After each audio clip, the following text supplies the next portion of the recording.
Hello, everybody. Welcome to week three. I hope your week one and week two went well and you're really engaged in the unit as well. So, this week's topic is, as you can see, motivating for performance. So, you can find the content of this week's class in chapter 3 of your textbook. Oh, hang on, it's chapter 13 of your textbook. Guys, I also wanted to remind you, I sent a couple of announcements as well. You can find the link to the chapter or to the textbook in your modules area. There's a link for textbook, as well as every week I have given the link for your library textbook as well, which you can go in there and find the chapter to read. Okay.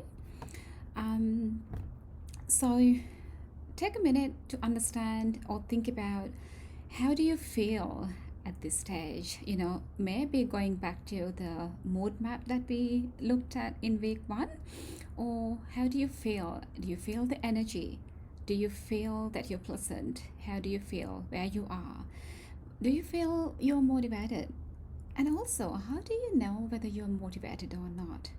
Do you feel that physically or mentally? Does that impact the way you make decisions and the way that you behave as well?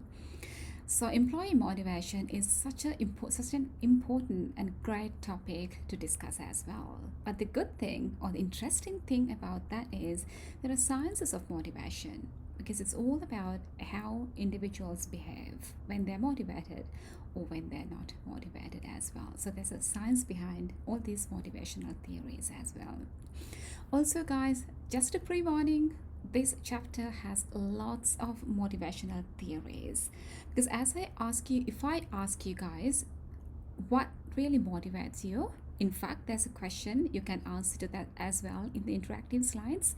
Different people will have different motivators. Someone would say the pay, someone would say workplace flexibility, and someone would say the culture, someone would say recognition, and all different types of things. So because individuals are motivated differently, there are so many things that managers, as future managers, that you should know as well. So we're covering lots of theories. And I also highly recommend you guys to watch the recording of the industry guest speaker as well, the conversation that I had with the industry guest speaker, because she was going through being a consultant. She works with many different organizations. So she was going through some of the changes that are happening in organizations when it comes to motivation and when it comes to different generations working with technology and etc. And there are some questions in your quiz too in relation to that industry guest speaker as well. Okay, let's get on to it. What are we going to cover? Lots of motivational theories, and try to understand, as I said, sciences behind motivation, how we can motivate people. How do we know whether employees are motivated or not? As a manager, what you can do about it. And also, to start off with, we will define what motivation is as well. Okay, and how demotivated people behave. What does the theories of motivation say, and etc. Okay. You will see in your textbook they talk about Google, who's emphasizing on creating a psychologically safe work environment. We talk about creating psychologically safe team environment in our team management chapter, but at the same time you will see creating that psychologically safe environment within an organization really creates a great workplace culture to work, and that will in turn motivate employees as well. Being able to wholeheartedly share what they're thinking, their ideas, their considerations, and all of these things. Employees will feel that they belong to the organization. They're being empowered to make decisions and share their honest opinions and things about what they think about their workplaces and etc. That will create some kind of a motivation for them to work. And then if you read that part of the textbook, you will understand how Google as an organization does it. Because as this says, if you don't feel like you can share what you feel with the others and with your leaders as well, you feel insecure. I can't share anything with this organization because people or managers act badly if I do so. Creating some kind of a negative workplace culture and environment, leading to some organizational failures as well. So it is not the way to work or motivate employees. And I asked this question from your guest speaker as well. What are the key motivating factors for employees? Is it culture, benefit, and the nature of work? Think about your side as well. When you're looking for jobs, what would really motivate you? Is it the culture, the benefits, or the nature of work? And listen to the guest speaker to see what her thoughts are. What is motivation? Your formal definition. It is motivation is forces that energize, direct, and sustain person's effort. If you feel that you're motivated, you feel that you are energized. I want to do something, I want to contribute. I want to contribute to the society. I want to do my job really well. Then the customers are going to be very happy. I want to do my report really well with no errors and, beautiful report or presentation. So you feel that energy within yourself as well. So any force or forces that energizes, direct, and sustain person's effort. So sometimes you have that energy, but you're not directing your energy towards the right object or right task as well. So if you're motivated to do work, you feel the energy and you're putting that energy towards the task that you want to achieve as well. And that energy is not quite fluctuating. It can be sometimes, but it is quite sustainable. You can maintain that level of energy, put in that energy to the right direction, and you can maintain that as well. So if you look at, as an example, guys, your motivation to study, do you have the energy? Do you put your energy to the right direction? And can you maintain that energy? Is it sustainable throughout the semester? Think about yourself, right?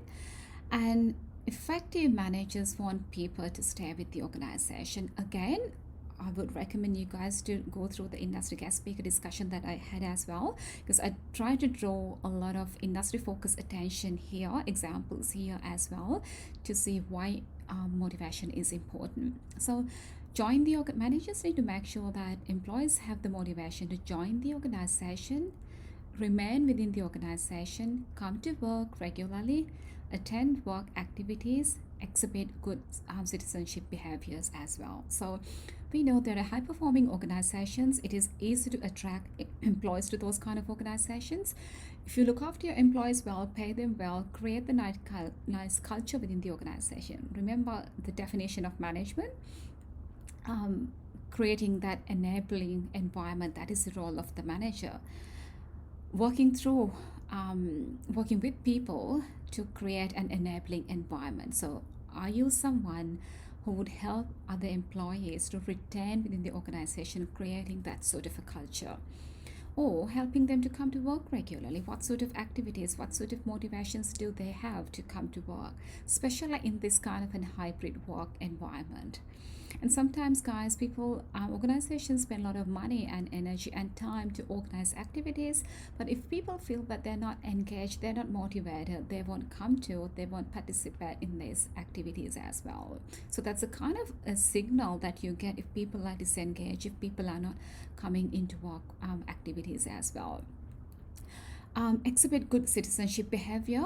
What we mean by that is, sometimes we have position descriptions. We are supposed to do certain tasks and work and achieve certain KPIs for organizations as well.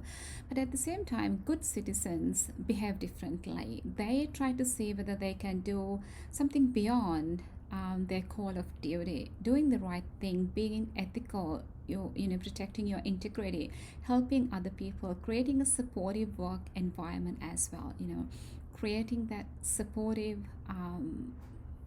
kind of a culture within the organization. So being a good citizen, in other words, to an organization. So this is how you know that your employees are motivated. This is an additional slide. You won't see this in your textbook, but I wanted to emphasize here, guys, Global Employee Engagement Survey.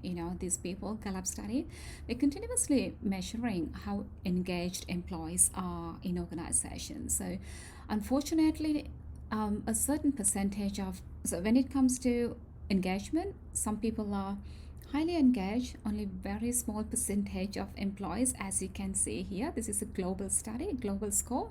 It can be different from country to country as well. So yes, highly engaged, disengaged, and actively disengaged. So there are certain categories here as well.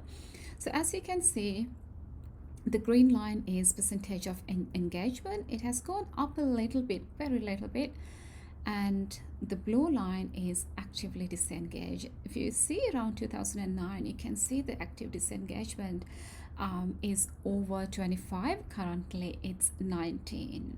So you can see there's a clear link between your employee engagement and motivation.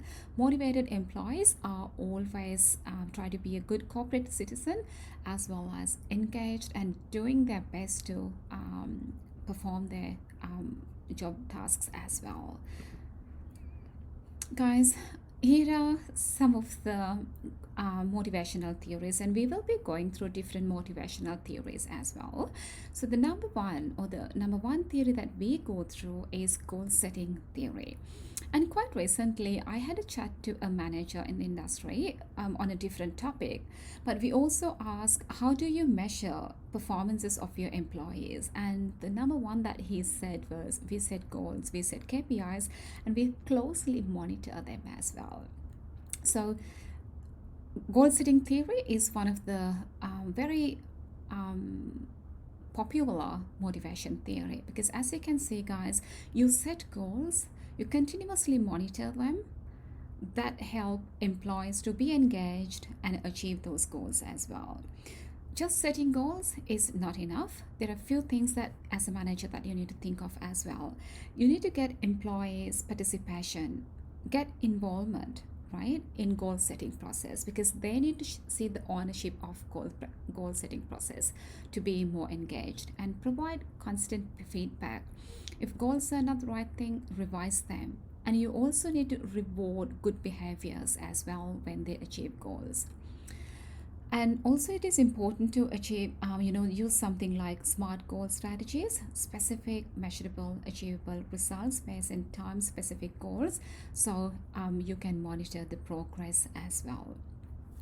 Organizations use stretch goals. These are harder goals for some people. They don't want to think about stretch goals, but some people they really like to work with stretch goals so they can unleash their potential as well. So we talk about Maslow's needs hierarchy theory a little later.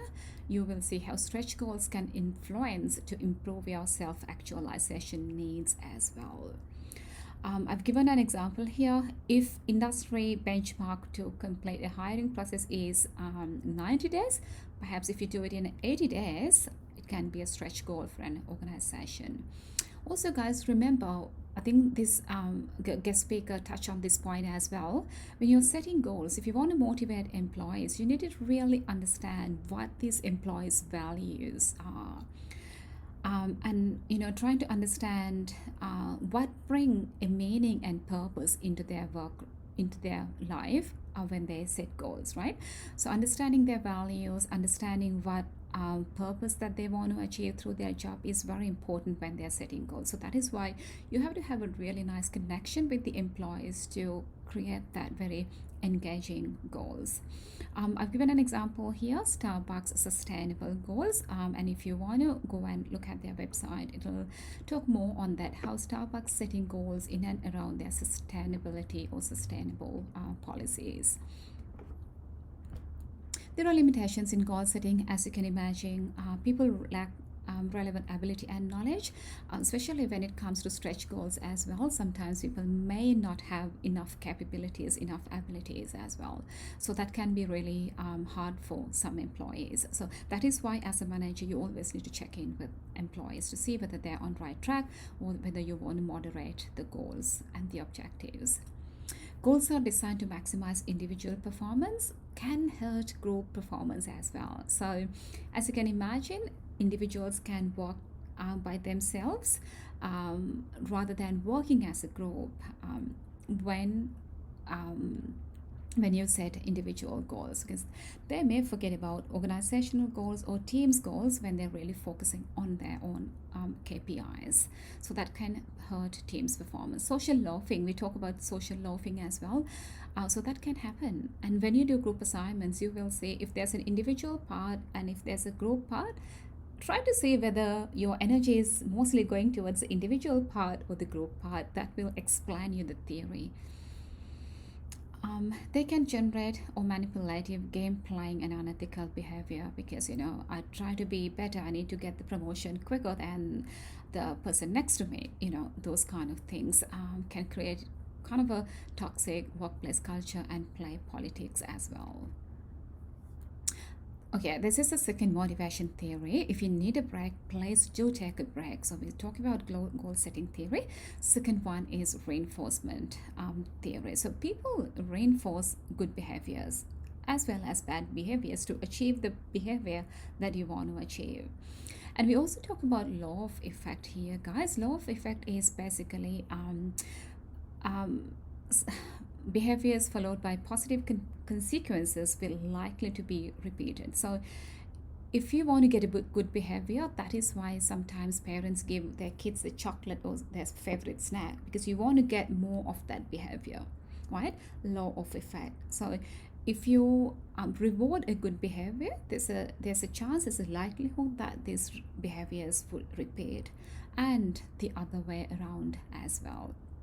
So Edwin Thorndike in 1911 introduced this theory um, using animal study. So they put a cat in a puzzle box, and if the cat solve the puzzle, they get a treat and they get released to go out as well. So that way they identified this theory: if you positively reinforcement someone or on something, you will get that positive behavior again. Negative reinforcement, let me go to the next slide. So these are the consequences and effects of different types of reinforcements.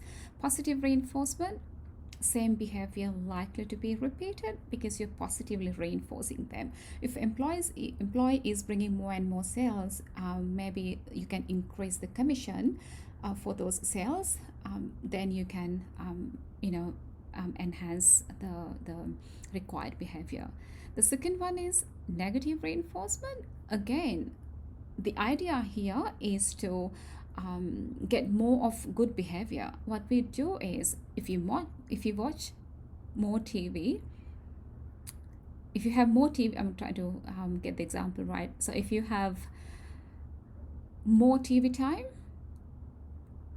than you should, you're not going to get the snack, you're not going to get the chocolate, you're not going to get your whatever the favorite thing. So again, your idea here is to get the required behavior, but you're negatively reinforcement. You're not giving something positive, but you're giving something negative. You're not going to get the TV time, right? And then punishment, as you can understand, same behavior, less likely to be repeated if you punish someone. If someone's behaving unethically within an organization, punishment, warning letters, or sometimes some kind of a punishment would be helpful to correct those behaviors as well. The next one is extinction, completely stopping them. Some behavior less likely to be repeated if you extinct, right? You stop rewarding people if they continuously not doing the right things, if they're continuously not achieving the performance target. So you're completely stopping them giving profit sharing or any other bonuses as well. Okay, so that is reinforcement theory for parts into it. Managing or mismanaging rewards and punishments. Guys, it's really important that organizational reward system should support the organizational strategy. So as you know, Swinburne as an organization, we work with people and technology working together to create a better environment. So in order to support that organizational strategy and the vision, we we are encouraged to use technology in our teaching, in our research work as well, trying to see how technology can maximize the performances of the teaching and research that we do as well. So it really have to be in line with the organizational vision. Again, go back to Starbucks examples to see how they reward people, and all of these things need to be in line as well. So organizational strategy, the way that organization motivate their employees, they all need to be in line. Innovative managers use non-monetary rewards as well. Again, guest speaker was talking about how monetary and non-monetary rewards can motivate or not motivate people. Some people like to be intellectually challenged, and that is something that she touched on as well. Meaningful responsibilities, autonomy, recognition, greater influence over decision, empowering.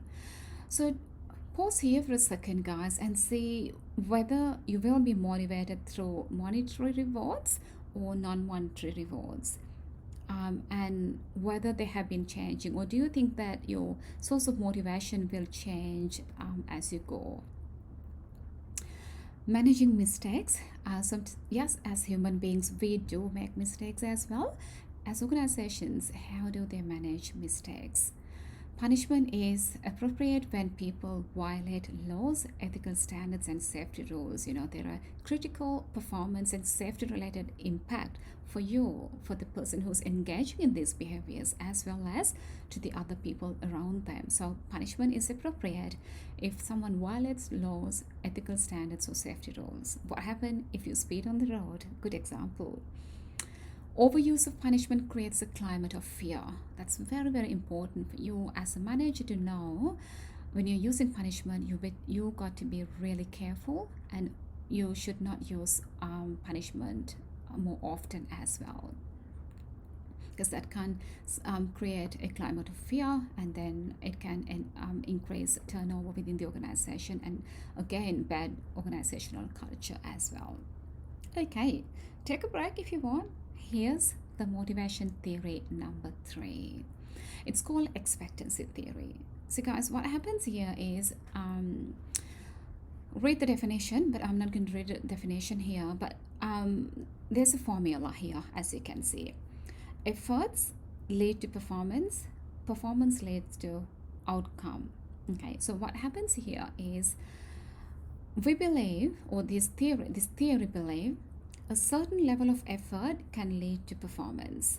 Say, for an example, you know that if you put 10 hours into one unit that you're taking, that's the effort, right? One unit that you're taking, that will lead to certain level of performance, right?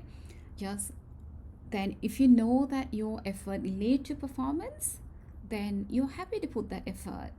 But as a manager or as a person, if you know that it's no point when I put this effort and if I can't achieve the results, no matter how much I put effort into this task, I'm not going to get there because it is not realistic goal, right? So people don't like to put effort if they know that they cannot achieve the performance targets, performance that organization expects. So just be careful here when you're setting performance goals for your employees as well.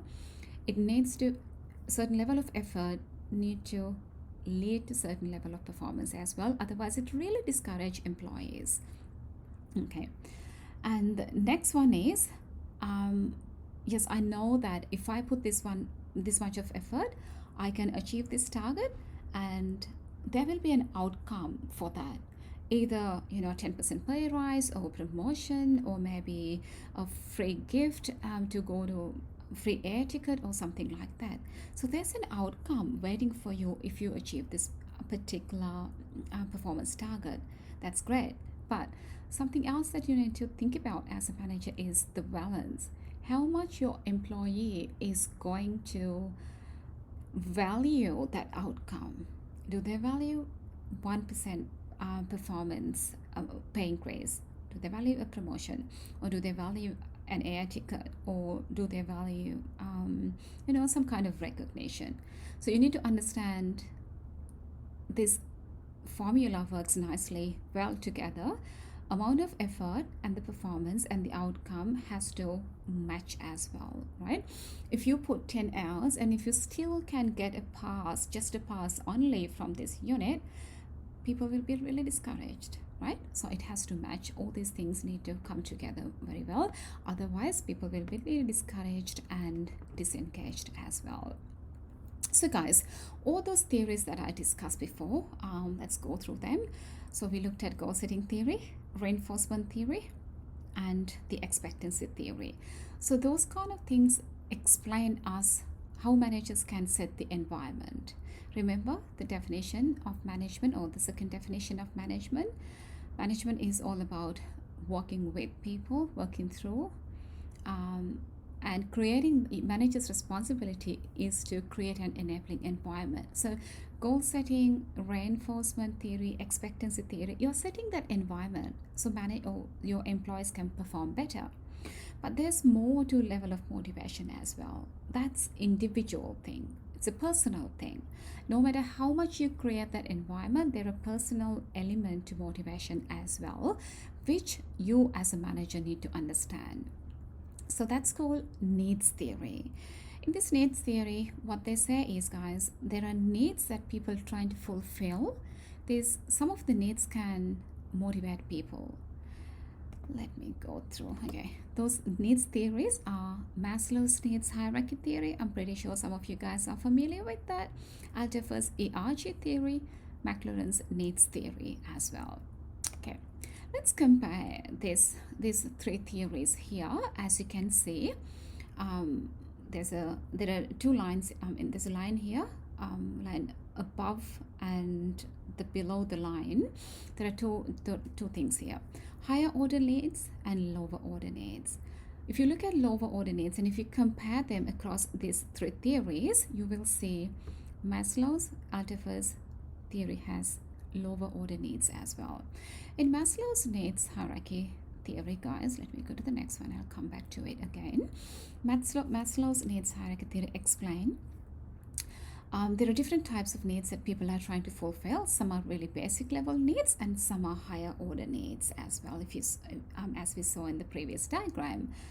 And Maslow's theory also highlights if one of the needs are fulfilled already, that need will not be a motivation factor for a motivation. Say for an example, physiological, if you have your food, shelter and all of these things, providing these kind of things again will not motivate employees, right? And also Maslow highlights people can have only one need at a time.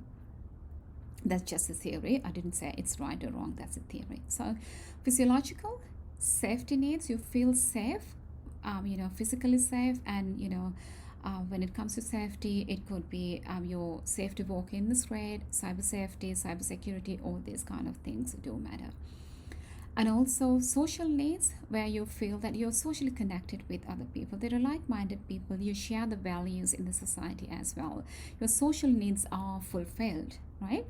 And self-esteem needs, you feel that the organization is recognizing your effort. You're empowered to work by yourself. You have lots of responsibilities. You're responsible for making decisions and etc. And you're being recognized for all the efforts that you're making as well. So those kind of higher order needs, self-esteem needs, that helps things that help to build your ego in a good way.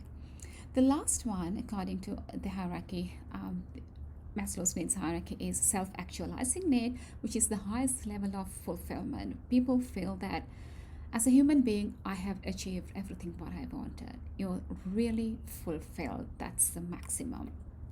So here you go, coming into this one. As you can see, belongingness or belongingness, self-esteem, actualizing are higher order needs. So as a manager, you need to understand where your employees are standing, whether they're still struggling to have physiological safety kind of needs, or are they looking for belongingness.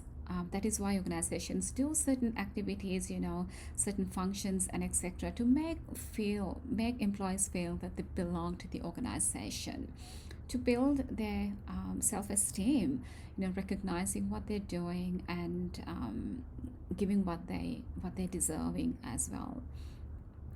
And the next one is this one, Aldeffer's hierarchy theory, quite similar to Maslow's, but it is different as well. According to this theory, guys, you know how I said Maslow's needs hierarchy theory just can, one need can exist at one time, but according to hierarchy theory, different needs can coexist at the same time. Um, this theory suggests human beings have three basic sets of needs that they can operate simultaneously. So they can try to achieve or fulfill these needs simultaneously. Existence needs, similar to Maslow's lower order needs, materials and physiological desires, your food, your shelter, your clothing, and all these kind of material and physiological needs that you would like to fulfill. So existence needs, again, need to understand where your employees, where your team members are at, and then design your reward system accordingly. Relatedness, satisfied relationship with other people. So you have good people to share your thoughts, ideas, and you feel like you're valued as well within your relationship, social groups, and etc. So people strive to build relationships as well. And the last one is the growth needs, sense of fully using personal capacities. Again, similar to Maslow's. Hang on, guys, it's not going that way. Okay. Similar to Maslow's higher order needs, which is self-actualizing needs, is like growth node. That is my fullest potential, and people are very content with that. And the last one, as you can see, McLaurin's learned need theory. As you can see, all these three needs, need for power, need for achievement, need for affiliation, are higher order needs, and he didn't touch on lower order needs. So what these needs are: people strive for achievement. They have strong orientation towards accomplishment, success, and goal achievement. That is what they would like to do. Okay, in organizations, they like to achieve things, they like to celebrate their success and to achieve goals as well. You will see, maybe you're one of those people that you like to achieve and celebrate your achievements as well. The second one is people come into organization, they would like to focus more on affiliation, because that is what motivates them. Strong desire to interact with and liked interact with and liked by others. So and is missing there, guys, apologies. Interact with and liked by others. So that is what motivate people. So if you have someone like that, make sure that you create that sort of an environment where they can build their social network as well. The next one is need for power. You will also see some of the employees that you're working with look for power. They like to get power. They have the desire to influence or control others.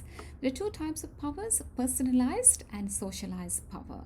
Personalized power, people use to control, manipulate other people. That's not the good side of it. But socialized power is there to influence people in good ways. So you will see some people like to have personalized power so they can have that sense of control over the other people.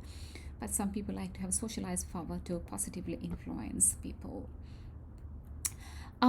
Also, guys, designing motivating jobs is very important. Again, as a manager, creating that enabling environment, something that you can do is design a motivating job, right? And we will do an activity based on this one as well.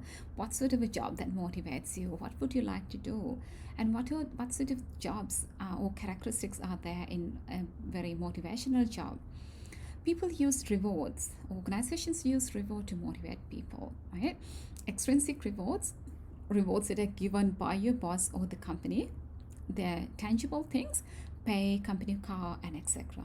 Or intrinsic reward. So your intrinsically inner self, you are motivated.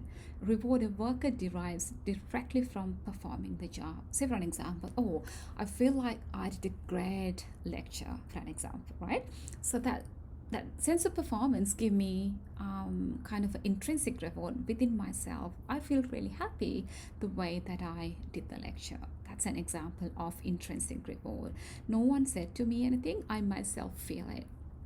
Recognition is another example. Again, guys, designing a job that motivates people. Certain things that organizations and managers are doing is job rotation. So changing people from one job to the other. You know, they're in one department 3 months, in another department another 3 months. So rotating jobs. If you take Macca's for an example, if you guys have some retail experience, you will see how bored it could be if you're doing the same thing, if you're doing the same thing again and again and again. So at least, even though some of the jobs are boring, at least if you rotate around, that will help you get out of that boredom. And there are two other concepts that you need to pay attention properly. They are job enlargement and job enrichment. Remember, guys, the terminology here. Job enlargement helps people get out of that monotony. That's kind of motivating factor as well. But the enlargement is giving people additional tasks at the same time to alleviate boredom.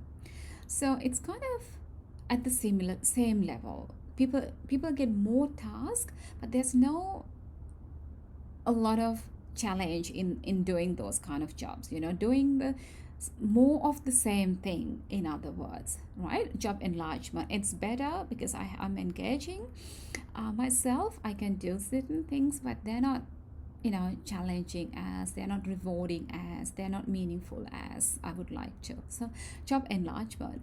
Job enrichment, as the word itself says, enrichment. There's an enrichment there. Changing a task to make it inherently more rewarding, motivating, and satisfying.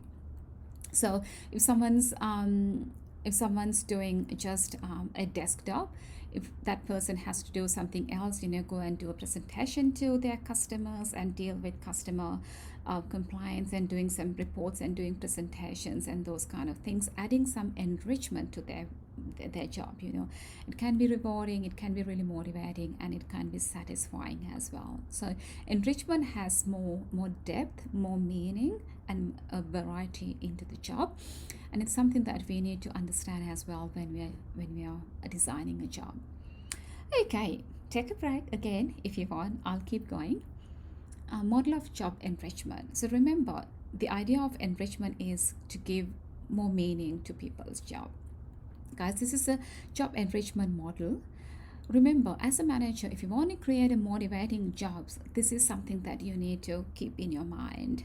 Okay, I don't know where the mind is. I just pointed to head.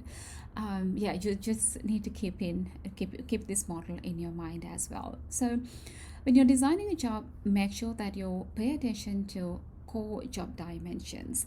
People need to have a skill variety, not just customer handling, but what if I do a presentation?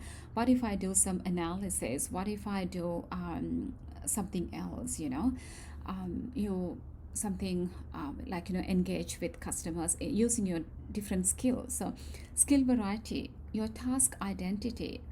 When you're doing a task, you should be able to identify yourself with that task. You know, it has to be a substantially good portion of the task, as well as you should be able to say, okay, I did this piece of task very proudly. If you feel like you don't get the task identity, you may not be really motivated to perform those tasks as well. Task significance, again, you feel like, yes, this is a really big task, it's a very really big role that I'm playing. You feel that significance. So if you cover those kind of elements, skill variety, task significance, and task identity, that will create a psychological state of meaningfulness. So people feel meaningfulness in their work, right? And then autonomy. Make sure that you give people the autonomy. Decide, make decisions. You know, to change things around, decide their team, group, how they want to do it, when they want to do it, where they want to do it. So give some kind of an autonomy for people to make their own decisions rather than micromanaging, leading to critical psychological state of experiencing the responsibility. Because then when people have the autonomy, when people are empowered, they also feel the responsibility of the outcome. Also, it is important to provide feedback as well. Employees need to get feedback, from their different stakeholders. That will enhance the knowledge of the actual results of the work activities that they're doing. As you can see, what personal and organizational outcomes that you can achieve by doing or performing or designing a job this way. High internal work motivation because you feel like you are doing a meaningful work. High quality of work performance as well because you're making decisions, you feel like you're responsible and you're engaged in the process as well. High satisfaction with the work, that means high job satisfaction, and low absenteeism and turnover because people get autonomy, people get feedback, they know the results of their own activities and etc. Okay, so job enrichment model is a great model. Guys, I'm going to leave you guys read this one because it's self-explanatory. Empowerment and enlargement, engagement and empowerment. Right, so please read these things by yourself, and if you didn't understand anything, feel free to ask questions from myself or from the tutor. Okay, another theory is equity theory. As you can see, if you feel like you're being unfairly treated within the organization, that impact your relationship with the organization, the way that you work with other people, and you may sometimes don't like to come to work and don't like to engage, and certain things that we look at start of the lecture, you may not participate in work activities, you feel really disengaged and withdrawn from work as well. So as a manager, it is very important that that sort of a culture. Equity theory suggests that as individuals, we always compare our input versus our output, our input output. I'm putting a lot of effort. Am I rewarded enough? You compare on input and on output. If you feel like you're not rewarding enough for all the efforts that you're taking, that leads to demotivation. Not only that, you also compare your own efforts and outcome with someone else's, other people's as well.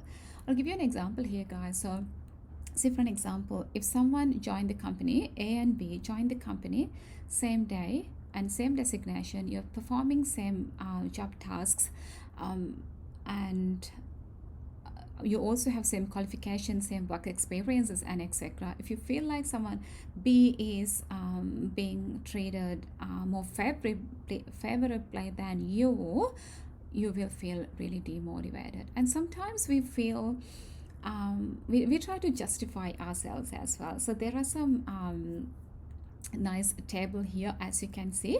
If you feel that yours is equal to others, you don't have to take actions because you're happy, you feel that you're equally treated within the organization. If you feel like yours is lower than other people that you compare with, you feel like you're inequitably treated, unfairly treated, and under rewarded as well. So people tend to reduce their input. Why would I work when I'm feeling this way, when I'm treated unfairly compared to the other person? So try to increase your outcome or ask for a pay rise, because if you feel like, oh, so and so is getting this much, same output, same input, but why I'm paid this low? So maybe you go and ask a pay rise from your manager. Change your perception of input or outcome. Maybe so and so really did deserve that bonus. So you're kind of trying to rationalize. It's okay. I'm getting what I'm getting. Maybe that person is better. Or the other scenario is your situation is better than the other person's, and you're still having that inequitable culture within the organization. You feel that you're over rewarded. What would you do? Increase your input by putting extra effort because you feel like you have some kind of a commitment towards the organization. Help other person increase that person's outcome as well. So that way, you feel like you're doing some justice. The impact of work dissatisfaction. Okay, guys, I'll get you to read these ones as well. So this is how people behave when they feel like they are under-rewarded.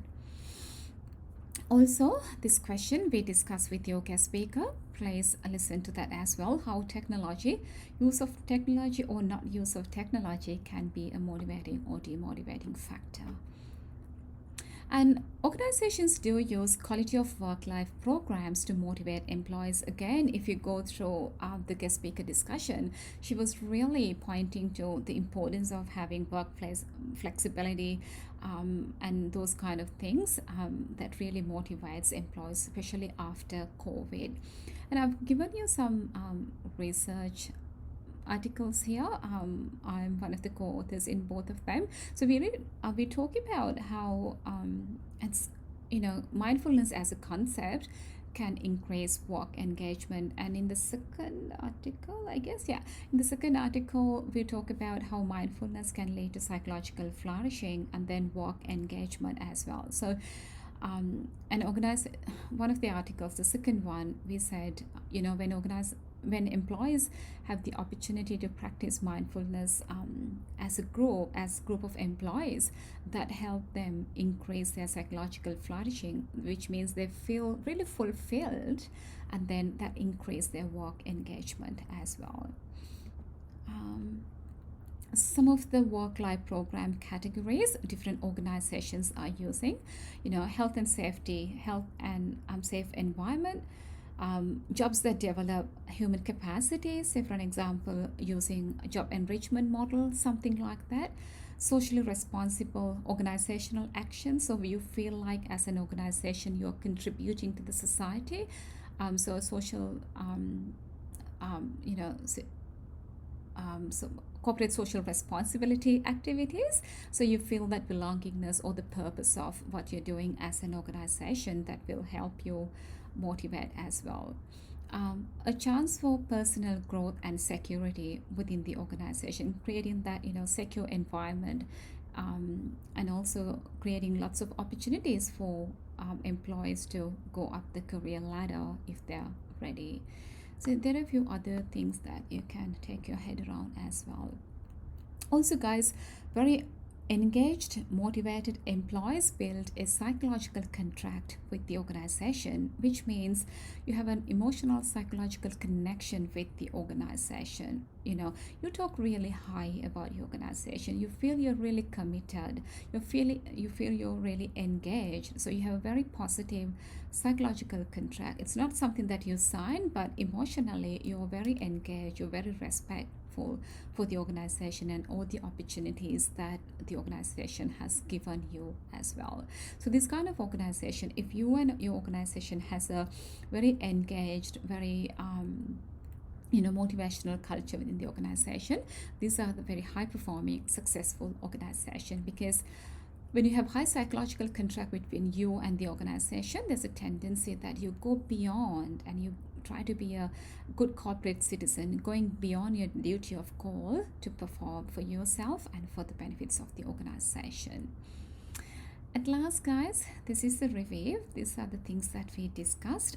We looked at a lot of motivational theories, different how to create motivational environment, as well as what sort of needs that motivate employees as well.